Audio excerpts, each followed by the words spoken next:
Today, a chilling new report on a, quote, much larger and more dangerous anti-government movement coming from the far right. The report examines the impact of radical rancher Cliven Bundy, who 3 months ago became a hero on the right for refusing to pay federal grazing fees. I abide by all of Nevada state laws, but I don't recognize the United States government as even existing. Armed militia groups flocked to the ranch, confronting officers from the Bureau of Land Management. The threat of violence caused the government to back down.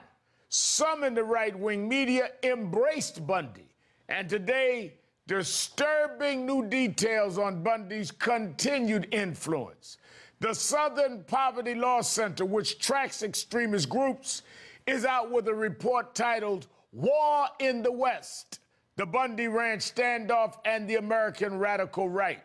Quote, Cliven Bundy may have faded from public view, but the movement that spawned him is boiling. And it says Bundy's actions have led to, quote, an even more emboldened anti-government movement. It's an eye-opening conclusion and raises ominous new questions about the threat. Joining me now is Mark Potok, the lead author of the report and a senior fellow at the Southern Poverty Law Center. Thank you for being here, Mark. A pleasure, Reverend. Thanks for having me. Now, according to your research, what was the real significance of the Bundy standoff? Well, the Bundy standoff was seen by the radical right in America as a huge victory. At the end of the day, what happened was that although the government came in looking quite tough with helicopters and police dogs and so on, these militiamen, Cliven Bundy's allies, pointed their weapons at law enforcement. They actually created an armed standoff, looking down the barrels of their guns at law enforcement, and ultimately forced the BLM to back down, which the BLM, in fact, wisely did and avoided a bloodbath, what could have been a bloodbath as a result. What has happened in the aftermath of that standoff... the Bureau of Land Management. That's right. What's happened in the aftermath of the report of this standoff is that so-called patriots, militia groups around the country have been energized. They see this as a tremendous victory. There have been a number of subsequent confrontations in Western states between agencies like the Bureau of Land Management and various militia-type groups. Yeah, let me question you about that, Mark, because here in the report, it says that the impact on the Bureau of Land Management stand-downs has been significant. It says, quote, in months since the Bundy victory, 10 standoffs between the BLM and anti-government activists have taken place across the West in Idaho, New Mexico, Texas, and Utah. I mean, is this all part of a ripple effect of the Bundy Ranch episode? I think so.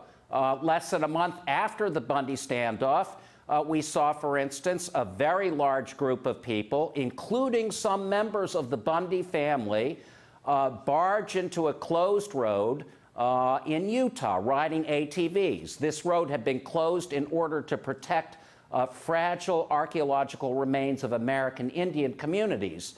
And these guys just rolled right in, quite illegally, and in fact were not confronted by the government in that case either. So that is the kind of thing we've been seeing, and of course it is difficult it's difficult to forget the murder of 2 police officers in Las Vegas in early June by 2 people, Jared and Amanda Miller, who in fact had been at the Bundy standoff for a short time.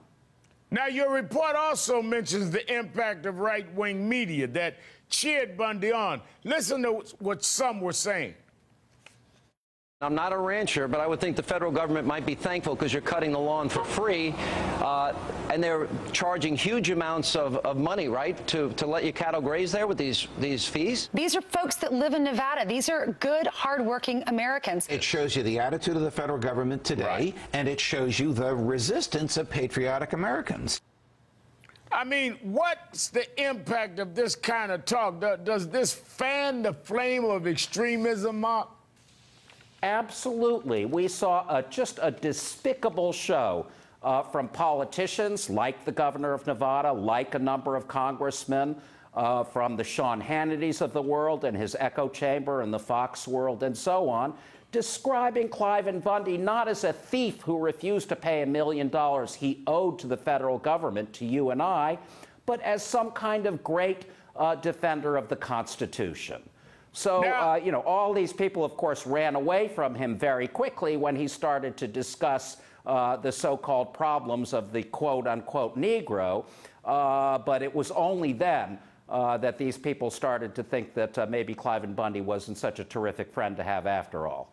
Yeah, now I want to go to something that we don't talk a lot about, because your report notes that since 2009, there have been 17 shooting incidents between anti-government extremists and law enforcement. I mean, what needs to be done to prevent more shootings, anti-government shootings between groups and law enforcement?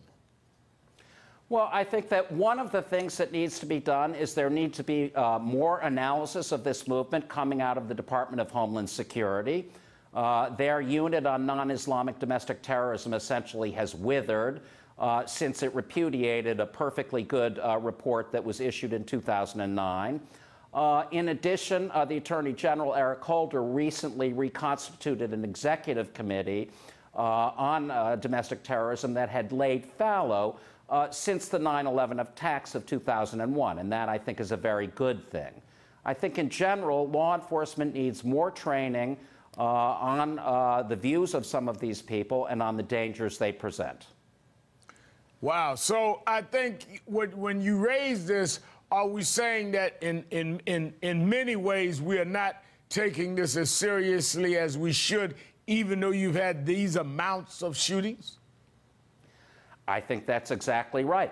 I think there is a tendency to say that these things are less important than they are. There is a tendency, as we've heard in the case of the Bundy standoff, for certain elements of the political right in an opportunistic fashion to lionize these people, to make heroes out of them in such a way that the movement spreads and spreads.